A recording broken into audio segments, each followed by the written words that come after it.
point. I want to talk to you a little bit about the media reports and some of the misinformation that was spoken about yesterday by Superintendent Morris.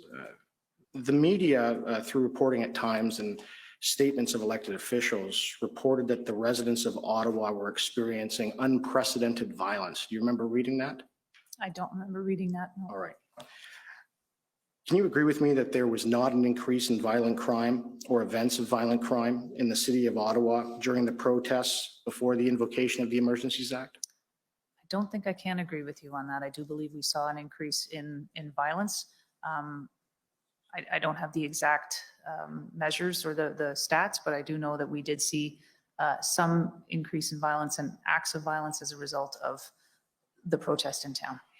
Right. And so I understand that prior to the invocation of the Emergencies Act, between January 27th and February 14th, there was a total of only 13 charges laid as against the protesters. Can you agree with me on that? Can you repeat the dates, please? Sorry. Between January 27th Yeah. and February 14th, the invocation. So that charges were laid during that time. Charges may have been latent in terms of once the information was all gathered, then charges were laid after. And my understanding is there's somewhere upwards of 400 charges that were laid in relation to the convoy.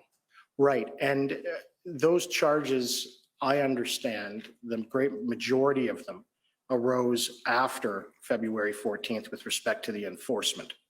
It wasn't for things that happened during the time period prior to the invocation. Is that fair? No, I think they were acts that took place during that time period when the convoy was in town, but that the information was only able to be solidified into a state where we were able to lay charges at that Right. point. So would Acting Chief Bell be able to provide us an accurate number for this commission with respect to that question? I'm sure he could if he knows the question now. Okay, so well, hopefully he's able to do that because I believe that's an important point. Now, I take it that during the protests, of course, that the Ottawa Police Service, though they weren't at times enforcing bylaws or weren't enforcing provincial infractions, they were enforcing the criminal code in full force and effect, right? No, I wouldn't say that. I think we were struggling to be able to do that.